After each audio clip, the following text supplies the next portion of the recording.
إن الحمد لله نحمده ونستعينه ونستغفره ونعوذ بالله من شرور أنفسنا ومن سيئات أعمالنا من يهده الله فلا مضل له ومن يضلله فلا هادي له أشهد أن لا إله إلا الله وحده لا شريك له وأشهد أن محمدا عبده ورسوله الذي لا نبي ولا رسول بعده قال الله عز وجل في العلا يا أيها الذين آمنوا اتقوا الله حق تقاته ولا تموتن إلا وأنتم مسلمون يا أيها الناس اتقوا ربكم الذي خلقكم من نفس واحدة وخلق منها زوجها وبث منهما رجالا كثيرا ونساء واتقوا الله الذي تساءلون به والأرحام إن الله كان عليكم رقيبا يا أيها الذين آمنوا اتقوا الله وقولوا قولا سديدا يصلح لكم أعمالكم ويغفر لكم ذنوبكم ومن يطع الله ورسوله فقد فاز فوزا عظيما فإن أصدق الحديث كتاب الله وخير الهدى هدى محمد صلى الله عليه وسلم وشر الأمور محدثاتها فإن كل محدثات بدعة وكل بدعة ضلالة وكل ضلالة في النار أما بعد معاشر المسلمين jamaah sidang salat Jumat rahimani wa rahimakumullah. Kami wasiatkan untuk diri kami pribadi dan untuk para jamaah sekalian agar senantiasa meningkatkan ketakwaan kita kepada Allah Subhanahu wa taala, berbekal dalam kehidupan dunia yang fana ini dan ketakwaan kepadanya. Karena sungguhnya ketika kita akan kembali kepada Allah, tidak ada hal yang lebih penting untuk menjadi bekal bagi kehidupan kita setelah kehidupan dunia, kecuali itu semua adalah ketakwaan kita kepada Allah Subhanahu wa taala. Ketakwaan itulah yang menjadikan pembatas antara diri kita dengan maksiat. Ketakwaan itulah yang memberikan dan menjadi sebab kebahagiaan kehidupan kita di dunia dan di akhirat. Ma'asyiral muslimin rahimani wa rahimakumullah. Allah Subhanahu wa taala telah berfirman di dalam Al-Qur'an, memberikan kabar kepada kita semua bagi orang-orang yang bertakwa. Allah Subhanahu wa taala mengatakan, "Innalil muttaqina mafaza." Sesungguhnya orang-orang yang beriman dan bertakwa kepada Allah Subhanahu wa taala akan mendapatkan beberapa kesuksesan, beberapa keberuntungan, kenikmatan, beberapa keberhasilan di surga. Dan telah Allah Subhanahu wa taala sebutkan dari ayat itu sampai ayat terakhir dari surah An-Naba. Ma'asyiral muslimin rahimani wa rahimakumullah. Mengapa Allah Subhanahu wa taala mengatakan bahwasannya orang yang bertakwa akan mendapatkan kenikmatan yang agung lagi besar di akhirat kelak ketika ia masuk ke dalam surganya? Karena sesungguhnya orang yang bertakwa kepada Allah Subhanahu wa taala selama di dunia adalah orang yang senantiasa menjaga batasan-batasan syariat yang telah Allah Subhanahu wa taala tetapkan. Ia menjaga dirinya agar supaya ia tidak melanggar syariat yang telah Allah Subhanahu wa taala tetapkan atas hambanya, baik menjalankan perintahnya ataupun menjauhi setiap perkara-perkara yang dilarang oleh syariat. Kehidupan dunia ini, wahai para jamaah sekalian, merupakan penjara bagi seorang mukmin, yang mana Nabi sallallahu alaihi wasallam telah bersabda, "Ad-dunya sijnul mu'min wa jannatul kafir." Dunia ini adalah penjara bagi orang-orang yang beriman dan surga bagi orang-orang kufar. Mengapa Allah Subhanahu wa taala dan Rasulnya mensifati dunia ini sebagai penjara? Karena sungguhnya di dalam dunia ini orang mukmin tidak bisa bebas untuk melakukan apapun sesuai dengan keinginan hawa nafsunya. Saat ini di dunia Allah uji kita dengan adanya syariat Islam, syariat yang membatasi hawa nafsu kita, keinginan kita, nafsu-nafsu kita yang menuju kepada keburukan. Perkara-perkara yang diharamkan dan disukai oleh nafsu kita diharamkan oleh Islam. Ma'asyiral muslimin rahimani wa rahimakumullah. Oleh karenanya para ulama mengatakan kehidupan dunia adalah cobaan bagi orang-orang yang bertakwa dan merupakan sebuah kenikmatan bagi orang-orang yang kufur kepada Allah Subhanahu wa taala. Maka berhati-hatilah jika seandainya ketika kita hidup di dunia bahwasannya kita menganggap bahwasannya dunia ini merupakan kenikmatan hakiki, padahal tidak ada kenikmatan hakiki di dunia. Segala hal yang kita miliki berupa kenikmatan hakikatnya akan menjadi beban, memberikan sebuah beban yang bisa menambah beban-beban berikutnya. Ketika seorang belum memiliki kendaraan contohnya, maka ia berkhayal untuk memiliki kendaraan. Ia memandang bahwasanya orang yang memiliki kendaraan akan terasa nikmat dalam perjalanan-perjalanan safarnya.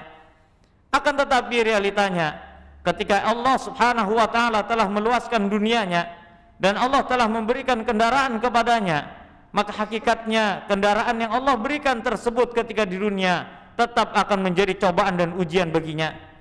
Dari kendaraan tersebut ia harus menambah beban pengeluarannya, menambah beban kehidupannya. Itulah dunia. Apa yang belum kita miliki akan terlihat indah, dan ketika dimiliki akan terlihat biasa saja, bahkan terkadang menjadi beban dalam kehidupan kita. Berbeda dengan orang-orang beriman dan bertakwa kepada Allah Subhanahu wa taala dalam kehidupan dunianya. Orientasi hidupnya bukanlah orientasi duniawi. Orientasi kehidupannya adalah akhirat, yang mana Nabi sallallahu alaihi wasallam memberitahukan kepada kita tentang dagangan Allah Subhanahu wa taala, yaitu surga, yang mana tidak ada orang yang memiliki orientasi terhadap apa yang Allah Subhanahu wa taala perdagangkan kecuali orang-orang yang beriman dan bertakwa kepada Allah Subhanahu wa taala. Nabi sallallahu alaihi wasallam menggambarkan demikian, ala inna sil'atallahil ghaliyah, ketahuilah bahwasannya dagangan Allah Subhanahu wa taala itu mahal. Ala inna sil'atallahi hiyal jannah, ketahuilah bahwasannya barang dagangan Allah adalah surga. Surga tidak bisa ditebus dengan kelalaian. Surga tidak bisa ditebus dengan kekufuran. Surga tidak bisa ditebus dengan hal yang ada di duniawi ini. Karena sesungguhnya Allah Subhanahu wa taala memberikan anugerah surga kepada orang-orang yang di dalam hatinya dipenuhi dengan keimanan, ketakwaan, ketawaduan, ketenangan, dan senantiasa mengingat Allah Subhanahu wa taala. Lihatlah bagaimana kehidupan para nabi dan rasul. Apakah Allah Subhanahu wa taala memberikan keluasan kehidupan duniawi kepada mereka? Memang ada di antara para nabi dan rasul yang mereka hidup di atas kemewahan sesuai dengan rizki yang Allah Subhanahu wa taala berikan kepada mereka. Seperti halnya Nabi Sulaiman, Nabi Daud alaihissalam. Akan tetapi mereka berdua tidak kufur kepada Allah Subhanahu wa taala. Justru semakin Allah luaskan rezekinya, semakin ia mudah untuk beribadah kepada Allah Subhanahu wa taala. Akan tetapi ada pula para nabi dan rasul yang Allah Subhanahu wa taala uji mereka dan kehidupan kesempitan hidup di dunia. Sebagaimana Nabi kita Muhammad sallallahu alaihi wasallam, terkadang beliau menjadi sosok yang kaya, terkadang pula dalam kehidupan beliau menjadi sosok yang miskin. Akan tetapi mengapa Nabi sallallahu alaihi wasallam begitu luar biasa kehidupannya? Bagaimana Nabi sallallahu alaihi wasallam dalam mengatasi masalah kehidupannya sangat luar biasa, sehingga kehidupan dunia beliau sangat berbahagia dan berkualitas, lebih daripada orang-orang yang Allah titipkan harta semata-mata disebabkan karena ia hidup di dunia. Maka lihatlah bagaimana Nabi sallallahu alaihi wasallam memenuhi hatinya dengan ketakwaan. Lihatlah para sahabat ridwanullahi alaihim ajma'in yang disifati oleh para ulama bahwasanya mereka adalah orang paling ringan hidupnya, orang yang paling mudah urusannya, tidak ruwet. Bagaimana dengan kita? Segala urusan kita seolah-olah menjadi urusan yang sulit, menjadi urusan yang susah, menjadi urusan yang ruwet. Mengapa demikian?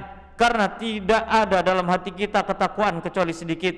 Padahal Allah Subhanahu wa taala menyediakan jalan keluar dari semua permasalahan hanya kepada Allah Subhanahu wa taala. Ingatlah bahwasanya permasalahan hidup kita tidak ada kuncinya di dunia ini. Yang ada kunci dari semua keruwetan hidup kita ini, permasalahan hidup kita adalah kembali kepada Allah Subhanahu wa taala. Apa kata Allah? Wa may yattaqillaha yaj'al lahu makhraja wa yarzuqhu min haitsu la yahtasib. Barang siapa yang bertakwa kepada Allah Subhanahu wa taala, maka Allah Subhanahu wa taala pasti akan memberikan jalan keluar kepadanya, dan Allah Subhanahu wa taala pasti akan memberikan rizki dari jalan-jalan yang ia tidak pernah menyangkanya. Wa may yatawakkal 'ala Allah fa huwa hasbuh. Ketika ia telah bertakwa kepada Allah, ketika ia telah berusaha, maka bertawakallah kepada Allah. Apa kata Allah? Barang siapa yang bertawakal kepada Allah, maka Allah yang akan mencukupkan dirinya. Allah yang akan membantu semua perkaranya. Maka barang siapa yang bertakwa kepada Allah, niscaya Allah Subhanahu wa taala akan mudahkan urusan dunia akhiratnya. Niscaya Allah pasti akan memberikan kehidupan yang baik dalam kehidupan duniawi dan akhrawinya. Bagaimana Nabi sallallahu alaihi wasallam pun merasakan itu semua. Sekalipun Nabi sallallahu alaihi wasallam mendapatkan perlawanan yang begitu besar dari manusia, penolakan dakwah beliau di mana-mana. Bagaimana keluarga beliau, Aisyah radhiyallahu anha mengatakan tidak makan selama 3 bulan. Tidak ada makanan yang akan dimakan kecuali sedikit, dan itu berlangsung selama 3 kali pergantian bulan purnama, yaitu 3 bulan. Akan tetapi Nabi SAW begitu luar biasa bahagianya, sampai-sampai Allah Subhanahu wa taala mengatakan dalam surah Al-Hijr ayat 97, 98, 99, apa kata Allah? Walaqad na'lamu annaka yadhiqu sadruka bima yaqulun. Dan sungguh wahai Muhammad, kami mengetahui bahwasannya hatimu sempit disebabkan karena ucapan-ucapan manusia atas dakwahmu. Fasabbih bihamdi rabbika wa kum minas sajidin. Maka wahai Muhammad, jangan kau gubris ucapan mereka, maka jadilah engkau termasuk orang yang bertasbih kepada Allah. Pujilah Allah Subhanahu wa taala, sebutlah nama Allah ketika engkau merasakan gundah gulana. Wa kum minas sajidin, jadilah engkau orang yang senantiasa sholat, menghantarkan semua permasalahanmu kepada Allah dengan mendirikan sholat. Perbanyaklah sholat wajib ataupun sunnah. Yang wajib kerjakan, yang sunnah sebagai tambahan, sebagai bentuk interaksi kita kepada Allah Subhanahu wa taala. Kemudian Allah mengatakan kepada Nabi kita Muhammad sallallahu alaihi wasallam, wa'bud rabbaka hatta ya'tiyakal yakin. Senantiasalah engkau wahai Muhammad untuk beribadah kepada Allah Subhanahu wa taala dalam semua ruang lingkup kehidupanmu sampai datang kematian kepada dirimu. Artinya apa? Selama Nabi sallallahu alaihi wasallam diperintahkan oleh Allah Subhanahu wa taala untuk beribadah, maka selama itu pula lah Nabi sallallahu alaihi wasallam akan merasakan kebahagiaan. Selama jasad dikandung badan, roh dikandung badan, ketahuilah bahwasanya kewajiban kita tetap beribadah kepada Allah Subhanahu wa taala. Barang siapa yang bertakwa, beramal saleh, beriman kepada Allah Subhanahu wa taala, maka Allah Subhanahu wa taala akan memberikan kehidupan yang baik di dunia dan di akhirat. Wallahu a'lam bissawab. Aqulu qawli hadza wa astaghfirullah li wa lakum wa lisairil muslimina min kulli dhanb fastaghfiruh innahu huwal ghafurur rahim.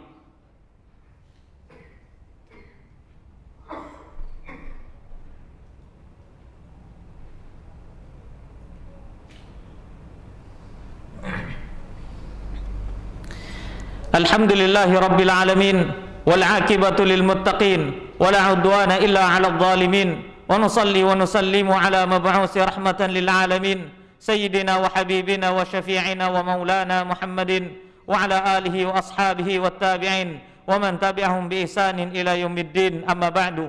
Ma'asyiral muslimin, jamaah sidang salat Jumat rahimani wa rahimakumullah. Setelah kita mendengarkan khutbah yang pertama tadi, telah kita ketahui bersama bahwasannya kehidupan dunia yang fana ini penuh dengan ujian dan cobaan yang akan senantiasa dapat mengurangi kadar keimanan dan keislaman kita kepada Allah Subhanahu wa taala, sehingga tidak ada kehidupan yang di dunia ini semua kecuali semuanya merupakan kehidupan yang hina. Maka alangkah baiknya bagi seorang muslim untuk senantiasa mengaplikasikan ketakwaan ini dalam kehidupan kita di dunia dan di akhirat. Dan ingatlah wahai ma'asyiral muslimin rahimani rahimakumullah, ketakwaan tidak sekedar berbicara di lisan saja, akan tetapi diwujudkan dengan perbuatan anggota badan, tertancap dalam hati sanubari dengan kuat, tersirami dengan iman. Tumbuhan keimanan tersebut menjadi subur, tersirami dengan ilmu. Hati yang menjadi tanah tempat tumbuhnya iman akan menjadi hati yang subur, sehingga ia mudah mendapatkan hidayah dari Allah Subhanahu wa taala. Maka lihatlah diri kita dan kehidupan kita. Apabila kita menginginkan kehidupan yang baik di dunia dan di akhirat, maka bertakwalah kepada Allah, laksanakanlah setiap kewajiban dan jauhkanlah diri kita dari semua larangan-larangan Allah Subhanahu wa taala. Semoga khutbah yang singkat ini memberikan motivasi kepada kita untuk senantiasa menjadi orang-orang yang bertakwa kepada Allah Subhanahu wa taala, mengetahui kebenaran senantiasa melakukan dan mengamalkannya. Ketika mengetahui keburukan, senantiasa berusaha untuk menjauhkan diri darinya. Dan semoga Allah Subhanahu wa taala masukkan kita sebagai orang-orang yang beriman dan bertakwa kepadanya, memberikan kehidupan yang baik dalam kehidupan dunia dan akhirat kita semua, menjadikan kita memiliki akhir kehidupan yang baik yaitu husnul khatimah, memberikan kehidupan yang baik di akhirat sana, dimudahkan hisab kita di hadapan Allah Subhanahu wa taala, memasukkan kita ke dalam surga dan menjauhkan kita dari api neraka. Innallaha malaikatahu yusalluna 'alan nabi ya ayyuhalladzina amanu sallu 'alaihi wa sallimu taslima. Allahumma salli ala Muhammad wa ala ali Muhammad kama sallaita ala Ibrahim wa ala ali Ibrahim wa barik ala Muhammad wa ala ali Muhammad kama barakta ala Ibrahim wa ala ali Ibrahim fil alamin innaka Hamidum Majid. Allahumma ighfir lil muslimina wal muslimat wal mu'minina wal mu'minat al ahya'i minhum wal amwat innaka sami'un qaribun mujibud da'wat fa ya qadiyal hajat. Allahumma izzal islam wal muslimin wa dhilla syirka wal musyrikin wa damir a'da'aka a'da din ya qawi ya matin. Rabbana atina fid dunya hasanah wa fil akhirati hasanah wa qina adzaban nar. Wa sallallahu sallam barak ala nabiyyina Muhammadin wa ala alihi wa sahbihi wa sallam wa akhiru da'wana alhamdulillah wa aqimus salat.